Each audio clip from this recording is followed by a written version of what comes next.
ইফতারির মাত্র কয়েক মিনিট আছে, অথচ ডিমের চপ খেতে ইচ্ছা করছে ইফতারিতে। তো কি করবেন, চলেন আপনাদের সাথে আজকে ঝটপট একটা ডিমের চপ রেসিপি আপনাদের সাথে শেয়ার করি। একবার যদি এই ডিমের চপটা আপনারা বানাতে শিখে যান, তাহলে আপনারা বারবার এই ডিমের চপটা তৈরি করতে চাইবেন। তো আসসালামু আলাইকুম, শিলাস কিচেনে সবাইকে স্বাগতম। তো চলেন আজকে আপনাদের সাথে এই ডিমের চপের রেসিপিটা শেয়ার করি। প্রথমে কিন্তু এখানে ডিমের চপের জন্য লাগবে আমার আলু। এই ডিমের চপটা কিন্তু আলু ছাড়া হবেই না। তো প্রথমে এখানে আমি কিছুটা আলু এরকম সিদ্ধ করে ম্যাশ করে নিয়েছি, আর এইখানে দিয়ে দিচ্ছি কিছুটা মশলা।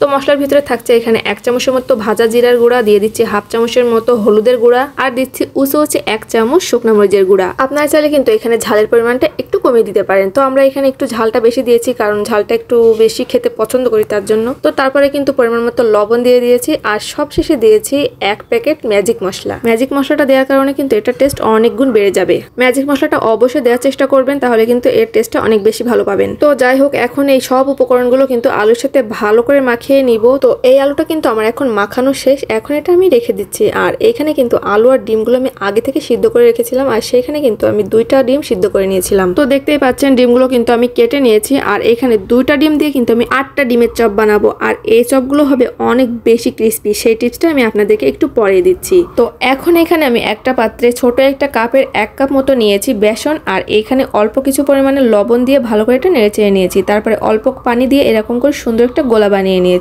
এই গোলাটা তৈরি করতে করতে আমার মনে পড়ে গেল যে আমি এখানে একটু পরিমাণে হলুদ দেইনি। তো লাস্টে কিন্তু আমি অল্প পরিমাণে হলুদ দিয়ে ভালো করে আবারও মাখিয়ে নিয়েছি, মানে বেসনের গোলাটা কিন্তু তৈরি করে নিয়েছি। তো বেসনের গোলাটার ঘনত্বটা আপনাদেরকে দেখিয়ে দিচ্ছি, আর এটা এখন এক সাইডে রেখে দিচ্ছি। আর এখানে যে ডিম আর আলুটা নিয়েছিলাম সেগুলো কিন্তু সব আমি এক জায়গায় করে নিয়েছি।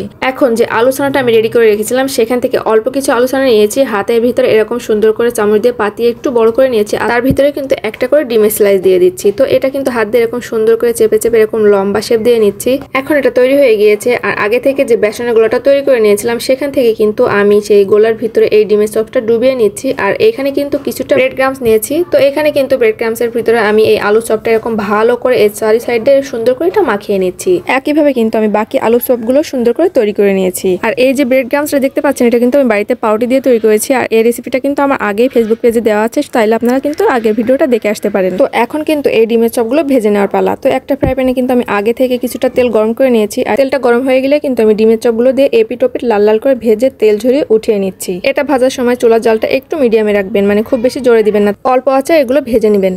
তো এখানে কিন্তু আমার সবগুলো তৈরি হয়ে গিয়েছে, আর এক এক করে কিন্তু আমি তেল ঝরিয়ে সবগুলো উঠিয়ে নিচ্ছি। তো অল্প সময়ের ভিতরে কিন্তু আমার ডিমের চপগুলো তৈরি হয়ে গিয়েছে। তো আপনারা চাইলে কিন্তু অবশ্যই বাড়িতে একবার হলেও এই ডিমের চপটা তৈরি করে দেখতে পারেন। এটা খেতে কিন্তু দারুণ মজা, আর খুব অল্প সময়ে এই চপটা তৈরি করা যায়। তো চপগুলো দেখেন মাশাআল্লাহ কত সুন্দর ক্রিস্পি ক্রিস্পি দেখতে লাগছে। আচ্ছা, ভিডিওটা কে কোথা থেকে দেখছেন আর ভিডিওটা কেমন লেগেছে অবশ্যই কিন্তু কমেন্ট করে জানাবেন। তো এরকম নিত্য নতুন রেসিপি পেতে কিন্তু অবশ্যই আমার শিলাস কিচেনের এই পেজটাকে ফলো দিয়ে পাশেই থাকবেন। সবাইকে অনেক অনেক ধন্যবাদ। আল্লাহ হাফেজ।